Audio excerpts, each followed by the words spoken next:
Every time you go to tidy up your literature review, you end up in even more of a mess than you started in. Your literature review is a bit of a state. It has no structure. It's kind of written up, kind of not. You know that you need to sort it out, but every time you sit down and try and fix it, you just end up going around in circles all the time. And yeah, I get it. You don't want to look at it. You have got some serious dissertation procrastination going on. But you need to look at your literature review. And in this video, I'm going to show you exactly what you need to do to tidy it up. I'm Dr. Elizabeth Yardley, and I have helped many students tidy up their literature review messes in the 20 years that I've been working as an academic. So let me help you sort your shambles out too. This video is actually the second one in a 4-part series on how not to screw up your literature review. You might want to check out video number 1 as well. That one is about why chasing a word count is absolutely ridiculous and you need to stop that right now. And it also tells you what you should be doing instead. You probably do need to watch that because being a word count warrior is probably not helping with your little procrastination problem, the thing we're talking about in this video. So I will link to that up here and also in the description. So let's tackle this procrastination thing right now. This will help you do that. And here's what we'll be covering.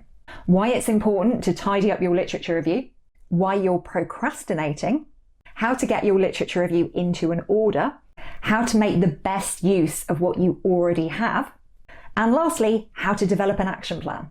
So first up, let's talk about why sorting your literature review out is so important. In order to do a standout dissertation, you need to be really confident in your literature review. If you're not, that is going to have a knock-on effect on your methodology, your data collection, your data analysis, your discussion, etc., etc., etc. So if it's a mess and it stays a mess, it's going to make the rest of your process so much more difficult. You need to get to a position where you can easily recall the key headings of your literature review and have a really good grasp of the general gist of the literature underneath each of those headings. You can totally get to that stage. You can end up with something like this. This is an extract from an example literature review. So the dissertation title is Experiences of Imposter Syndrome Amongst Trainee Solicitors in the Top 5 City Law Firms. And in this section of the literature review, the student has laid out the literature that relates to one of their headings. Underneath that heading, they've got a series of questions that they wanted the literature to answer. These are essentially their subheadings. Underneath each question, or subheading, they've got some lovely, neat, concise bullet points, which they've developed from their critical review of the literature that relates to it. This kind of outline is exactly what you want to aim for, because it's really easy to work with whilst you're cracking on with the rest of your dissertation. You can dip in and out of it. You can move things around. You can put things in, take things out. I'm not going to bang on about this too much because I go into way more detail about it in the first video in this series, but I think it is helpful to just see what your literature review could look like if you tidied it up. One thing I do need to say though, it's really important that you keep your literature review in this format for most of your dissertation. You don't want to start writing it up until you're on your discussion and your conclusion section, because if you do start writing it up, you're going to have thousands and thousands and thousands of words to wade through, and it's going to be really difficult to work with. Now we've established the importance of tidying up your literature review, we now need to look at why you're procrastinating about it.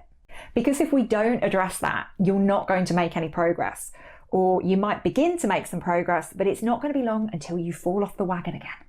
Procrastination is incredibly common, especially when it comes to academic research and projects like dissertations. I do this all the freaking time with my own research. My house is never cleaner than when I have a literature review to write up or a research bid to draft.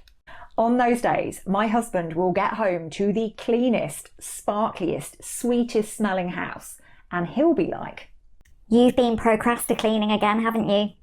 And I'll be like, "Well, yeah, but isn't it lovely? Don't you like the new lemon wax melts?" Anyway, there are many reasons why we procrastinate when we've got a messy literature review.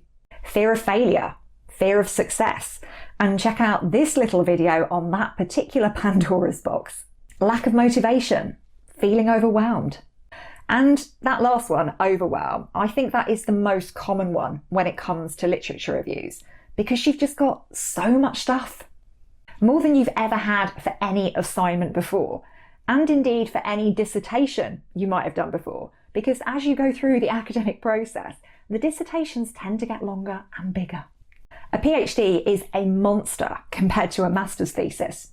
A master's thesis is a beast compared to a bachelor's thesis.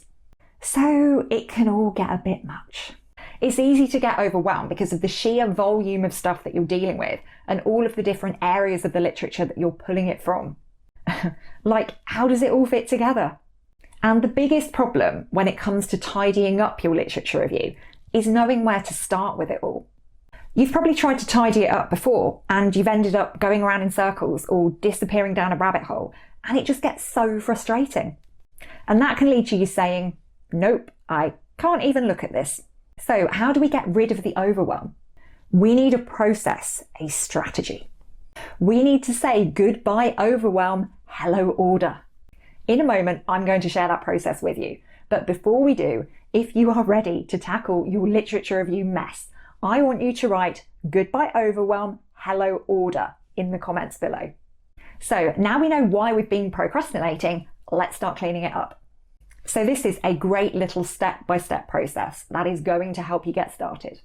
There's no need to start over. There's no need to get rid of what you've already got, because we're going to use that as we go through these steps.